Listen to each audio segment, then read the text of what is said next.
Hello friends, வணக்கம். Welcome to Vino smart சமையல். ஈஸியாக டேஸ்டியாக சமைக்கிறதுக்கு வினோ ஸ்மார்ட் சமையலை லைக் பண்ணுங்கள், ஷேர் பண்ணுங்கள், சப்ஸ்கிரைப் பண்ணுங்கள். இன்றைக்கி நம்ம சேனலில் என்ன பார்க்க போகிறோம்னா, ஈஸியாக டேஸ்டியாக குக்கரில் மட்டன் சுக்கா ஹோட்டலில் செய்கிற மாதிரி எப்படி செய்கிறது அப்படின்னு தான் பார்க்க போகிறோம். அதுக்கு நிறைய ஈஸி டெக்னிக்ஸ் இருக்குது. அது எல்லாமே இந்த வீடியோக்குள்ளே இருக்குது. நீங்கள் ஸ்கிப் பண்ணாமல் பாருங்கள். இன்றைக்கி நம்ம 1 கிலோ ஆட்டுக்கறி எடுத்து வச்சுருக்குறோம். தனி கறியாக எடுத்து வச்சுருக்குறோம். இதுதான் உங்களுக்கு மட்டன் சுக்கா செய்கிறதுக்கு நல்லாயிருக்கும். இதுக்கு தேவையான அளவுகள்லாம் மேலே போட்டிருக்கேன். வெங்காயம் எல்லாமே எந்த அளவு அப்படிங்கிறத நீங்கள் நோட்டீஸ் பண்ணி வச்சுக்கோங்க. இந்த கறி எலும்பு இல்லாமல் இருக்கும்போது உங்களுக்கு செம்ம டேஸ்ட்டாக வரும். இப்போ நம்ம கழுவி வச்சுருக்கிற இந்த கறியை ஒரு குக்கரில் எடுத்துக்கலாம். அதில் உப்பு, அப்புறம் மஞ்சள் தூள், கொஞ்சோண்டு குழம்பு மிளகாத்தூள் இல்லைன்னா கறி மிளகாத்தூள், அந்த மாதிரி நீங்கள் 1 ஸ்பூன் போல் போட்டு சேர்த்துக்கோங்க. சேர்த்து நல்லா மிக்ஸ் பண்ணி விட்டுக்கோங்க. அப்போ தான் உங்களுக்கு அந்த கறியில் உப்பு மஞ்சள் எல்லாம் நம்ம சேர்க்கும் போது உப்பு பிடிச்சி அந்த கவுச்ச வாடை இல்லாமல் உங்களுக்கு நல்லா சுக்கா டேஸ்ட்டாக வரும். நம்ம போட்ட மசாலா எல்லாமே கலக்கிற மாதிரி இந்த மாதிரி நல்லா மிக்ஸ் பண்ணிக்கோங்க. அதுக்கப்புறமா ஒரு 50 ml நம்ம தண்ணி ஊற்றிக்கலாம். அப்போ தான் அந்த கறி நல்லா வேகும். இந்த மாதிரி மிக்ஸ் பண்ணதுக்கப்புறமா நம்ம ஒரு குக்கரில் போட்டு வெயிட் போட்டு மூடி வச்சிடலாம் குக்கரை. அது வேகிறதுக்கு கொஞ்சம் நேரம் ஆகும். அதுக்குள்ளே நம்ம இஞ்சி பூண்டு எல்லாம் ரெடி பண்ணி, இஞ்சி பூண்டு மட்டுமே இந்த சுக்காவுக்கு நம்ம அரைச்சா போதும். இந்த மாதிரி அரைச்சி எடுத்து வச்சுக்கோங்க. நம்ம இப்போ ஒரு பெரிய கடாய் வச்சுட்டு அதில் இந்த மாதிரி பெருஞ்சீரகம் 1 ஸ்பூன் போல் போட்டுட்டு, நம்ம வெட்டி வச்சுருக்குறோம்ல அந்த பல்லாரி வெங்காயம் எல்லாத்தையும் நம்ம உள்ளே போட்டுடலாம். போட்டு இது நல்லா வதங்கணும். இதை போல் வதக்கும் போது நம்ம ஹை ஃப்ளேம்லேயே வச்சு வதக்கணும். அப்போ தான் உங்களுக்கு நல்லா ஸ்பீடாக வதங்கும். அப்புறம் அதோடய டேஸ்ட்டும் நல்லாயிருக்கும். நீங்கள் ஸ்லோவில் வச்சிட்டிங்கன்னா அது ஒரு மாதிரி தண்ணி விட ஆரம்பிச்சிரும். அந்த தண்ணி விடாத அளவுக்கு நீங்கள் ஹை ஃப்ளேமில் வச்சு வதக்கணும். இப்போ உப்பு போட்டுக்கோங்க. அப்போனா நல்லா அது ப்ரௌனிஷாக வதங்குற மாதிரி நல்லா வதங்கும். இந்த மாதிரி தான் ஹோட்டல்ஸில் செய்கிறாங்க. அந்த ஹை ஃப்ளேமில் வச்சு அவங்க செய்யும் போது தான் அந்த ஹோட்டல்ஸில் அந்த சுக்காவோட டேஸ்ட்டே நமக்கு வேறு மாதிரி இருக்கும்.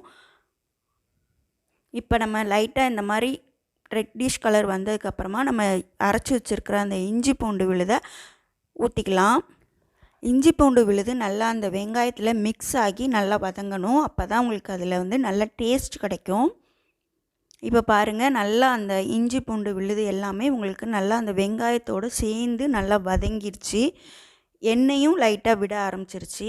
இப்போ நமக்கு அந்த கறி நல்லா வெந்திருக்கும். 4-5 விசில் விட்டு வச்சுருந்திங்கன்னா அதில் உள்ள தண்ணியை மட்டும் நம்ம இதில் ஊற்றணும். நம்ம கொஞ்சோண்டு தான் அதில் தண்ணி ஊற்றிருப்போம். ஆனால் நிறைய தண்ணி கொஞ்சம் அந்த கறியிலேருந்தும் வந்திருக்கும். அந்த கறியில் உள்ள தண்ணி உங்களுக்கு நல்ல டேஸ்ட்டாக இருக்கும். அதை ஊற்றி நம்ம வற்ற வைக்கணும். இப்போ அந்த தண்ணி கொஞ்சம் நல்லா வற்றுனதுக்கு அப்புறமா தான் நம்ம அந்த கறியை உள்ளே போடணும். உள்ளே போட்டிங்கன்னா இந்த மாதிரி கிரேவி மாதிரி தான் ஃபஸ்ட்டு இருக்கும். இதை நம்ம மூடி போட்டு வச்சு கொஞ்சம் அந்த தண்ணியை வற்ற வைக்கலாம். வற்ற வைக்கும் போது இந்த மாதிரி எண்ணெய் பிரிய ஆரம்பிச்சிரும். அதுக்கப்புறமா நம்ம கொஞ்சம் ஹை ஃப்ளேமில் வச்சு கொஞ்சம் கிண்டிட்டு அப்புறம் ஸ்லோவில் வச்சு நீங்கள் இது பண்ணும்போது அதில் உள்ள எண்ணெய் எல்லாமே நல்லா மேலே மிதக்க ஆரம்பித்து அப்படியே வதங்கும். இப்போ பாருங்கள், நல்லா அந்த எண்ணெயெல்லாம் மேலே வர ஆரம்பிச்சிருச்சு. இதுக்கு மேலே நம்ம ஸ்லோவில் தான் வச்சுருக்கணும். இதுக்கு மேலே ஹை ஃப்ளேமில் வைக்கக்கூடாது. நம்ம வெட்டி வச்சுருக்கிற கொத்தமல்லியை உள்ளே போட்டுக்கலாம். இந்த மாதிரி எண்ணெய் வந்ததுக்கப்புறமா உள்ளே போட்டிங்கன்னா அதில் உள்ள வாசனை நமக்கு நல்லாயிருக்கும். இதுக்கு மேலே நம்ம ரொம்ப கிண்ட வேண்டாம். ஆனால் ஸ்லோவில் வச்சு நம்ம மிளகுத்தூள் வச்சுருப்போம்ல, அதையும் நம்ம போட்டால் தான் அது அந்த ஹோட்டல் ஸ்டைலில் உள்ள அந்த வாசனை உங்களுக்கு கிடைக்கும். அதனால் மிளகுத்தூளை போட்டுட்டு லைட்டாக நம்ம கிண்டி விட்டுக்கலாம். மிளகுத்தூள் 1 ஸ்பூன்லேருந்து 2 ஸ்பூன் வரைக்குமே போட வேண்டியது இருக்கும். ஏன்னா நம்ம மிளகாத்தூள் கம்மியாக தான் போட்டிருப்போம். அப்போ தான் உங்களுக்கு அந்த சுக்கா டேஸ்ட்டு வரும். மிளகாத்தூள் நிறைய போட்டிங்கன்னா அது கிரேவி மாதிரி ஆயிரும். இப்போ பாருங்கள், நல்லா எண்ணெய் பிரிஞ்சு நமக்கு நல்லா வற்றி சுக்கா நல்லா ரெடி ஆகிட்டு, இந்த மசாலா நம்ம போட்டிருக்க மிளகுத்தூள் எல்லாமே அந்த கறியில் சேர்ந்து அந்த கறியை நம்ம எடுத்து சாப்பிடும் போது செம்ம டேஸ்டியாக இருக்கும். இந்த மாதிரி ஈஸியாக நம்ம ஹோட்டலில் செய்கிற மாதிரியே குக்கரில் செய்யும் போது உங்களுக்கு டக்குன்னு முடிஞ்சிடும், டேஸ்ட்டாகவும் இருக்கும்.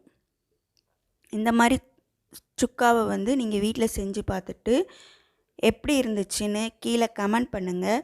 ஏதாவது டவுட் இருந்தாலும் கமெண்ட் பண்ணுங்கள். நம்ம சேனல் உங்களுக்கு பிடிச்சிருந்ததுன்னா லைக் பண்ணுங்கள், ஷேர் பண்ணுங்கள், சப்ஸ்கிரைப் பண்ணுங்கள்.